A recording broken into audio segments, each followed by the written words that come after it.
कई बार लगता है कि दिमाग एक रेसिंग ट्रैक बन गया है। एक थॉट आता है, फिर दूसरा थॉट आता है, फिर तीसरा, और फिर पता ही नहीं चलता कि हम सोच रहे हैं या सोच हमें खा रही है। देखो, ओवर थिंकिंग एक चीज है जो बिना टिकट के 24/7 दिमाग में चालू रहती है। और एक छोटी सी बात, ना उसका तो एक महान एनालिसिस होगा। अगर किसी ने रेंडमली मैसेजेस पर लिख दिया या ओके लिख दिया तो इसका मतलब क्या हो सकता है, यही सोचने लगते हैं। हमारे थॉट्स हमें टिकने नहीं देते। बार बार यही क्वेश्चन आते हैं कि क्या वो मुझसे गुस्सा है या फिर उसका फोन गिर गया था। मतलब पॉसिबिलिटीज इनफाइनाइट हो जाती हैं, बट उनके सॉल्यूशंस एक भी नहीं। सपोज अगर किसी फ्रेंड का लेट रिप्लाई आया तो बस बार बार सोचने लग जाते हैं कि ये मुझे इग्नोर तो नहीं कर रहा, या इससे बात करने को कोई और फ्रेंड तो नहीं मिल गया, या फिर दूसरे सिनेरियो से हम बात करने की कोशिश करते हैं। सपोज एक मीटिंग में बॉस ने ये बोला वी नीड टू टॉक, तो मन में बस यही बात आने लगती है, या मन में ये ख्याल आने लगता है कि बस भाई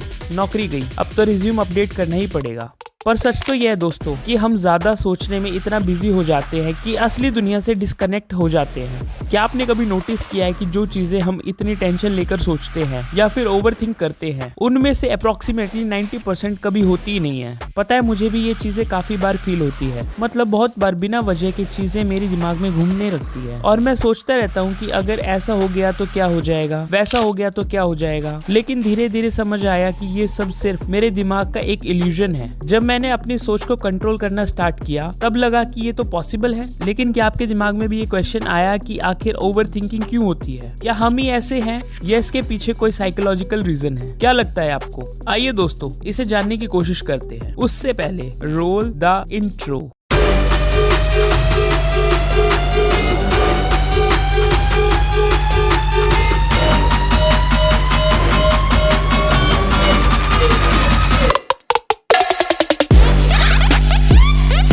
देखो दोस्तों, ओवरथिंक करने के बहुत सारे रीजंस हो सकते हैं। हम एक एक करके सभी को डिस्कस करते हैं। तो हमारा सबसे पहला रीजन है फियर ऑफ अननोन। यस, आपने सही सुना है। देखो, हम अनसर्टेनिटी से डरते हैं। मींस जब हमें किसी बात का एग्जैक्ट जवाब नहीं पता होता तो दिमाग उस गैप को फिल करने लगता है और ये ओवर थिंकिंग का रीजन बन जाता है। इससे हमारे माइंड में काफी ज्यादा कंफ्यूजन क्रिएट होने लगती है एंड हम एक जगह बैठकर बस सोचने लगते हैं कि अब क्या करना चाहिए। हमारा दूसरा रीजन है पास्ट ट्रॉमास और negative experiences. Yes, you heard it right. देखो दोस्तों, अगर किसी के साथ कोई बुरा एक्सपीरियंस हो चुका हो तो दिमाग उसी पैटर्न को रिपीट करने लगता है। जैसे अगर किसी का ट्रस्ट ब्रेक हो चुका हो तो हर नए रिश्ते में वो ओवरथिंक करेगा एंड बार बार उसके माइंड में यही क्वेश्चंस अराइज होंगे कि लास्ट टाइम की तरह वापस से हार्ट ब्रेक हुआ तो क्या होगा, या फिर वापस से सामने वाले ने चीट किया तो क्या होगा, कैसे रह पाऊंगा मैं।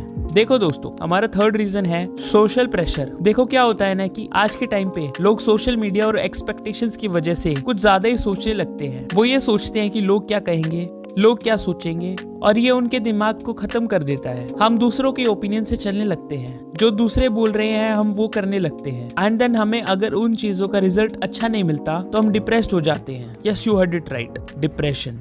यस, डिप्रेशन मेरे दोस्तों। क्या आपने कभी सोचा है कि ओवर थिंकिंग का सबसे बड़ा साइड इफेक्ट डिप्रेशन ही है? देखो, जब इंसान एक नेगेटिव थॉट साइकिल में फंस जाता है तो उसके इमोशंस उसी पैटर्न को फॉलो करने लगते हैं। ये इंसान को एंग्शियस और सैड फील करवाता है और धीरे धीरे डिप्रेशन तक ले जाता है। इसलिए जितना हो सके पॉजिटिव एस्पेक्ट के बारे में सोचना चाहिए। अब ये तो मैंने आपको बताया कि ओवर थिंकिंग क्या होती है एंड इसका इम्पैक्ट किस तरह से पड़ता है। सो अब हम देखेंगे कि इसे ओवरकम करने के लिए हम क्या क्या कर सकते हैं। उससे पहले दोस्तों, अगर अभी तक आपने इस चैनल को सब्सक्राइब नहीं किया है तो क्या कर रहे हो, जल्दी से जाओ और उस लाल कलर के सब्सक्राइब बटन को दबा दो एंड साथ में नोटिफिकेशन बेल को ऑन जरूर कर लेना। तो हम वापस से सॉल्यूशंस पर आते हैं दोस्तों। तो हमारा सॉल्यूशन नंबर 1 है right it down.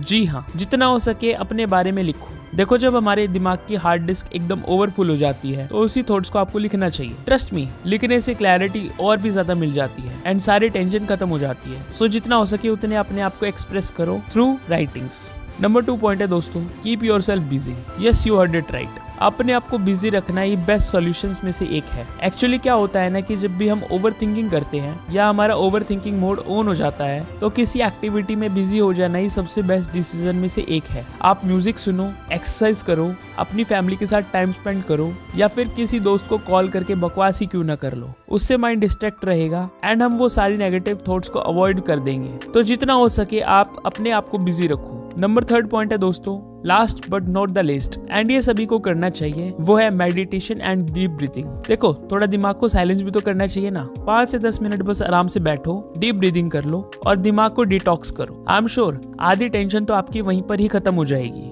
Daily gym जाओ, वर्कआउट करो, रेगुलर योगा करो, हेल्दी खाना खाओ, रेगुलर भगवान की पूजा करो, मंदिर जाओ, फिर देखो आपकी बॉडी, आपका माइंड किस तरह से रिस्पॉन्स करता है और पॉजिटिविटी से भर जाता है। देखो ओवर थिंकिंग एक ऐसी चीज है जो हम सभी के साथ होती है, पर याद रखो दिमाग का रिमोट हमारे हाथ में ही है, उसको कंट्रोल में मत आने दो। सोचना जरूरी है पर इतना ज्यादा भी नहीं सोचना कि आप डिप्रेशन में आ जाओ। होप सो दोस्तों आपको ये वीडियो रिलेटेबल लगी होगी। अगर ये वीडियो रिलेटेबल लगी तो लाइक शेयर जरूर कर देना और चैनल को सब्सक्राइब कर देना। चलो मिलते हैं नेक्स्ट वीडियो में, तब तक के लिए stay healthy and stay positive.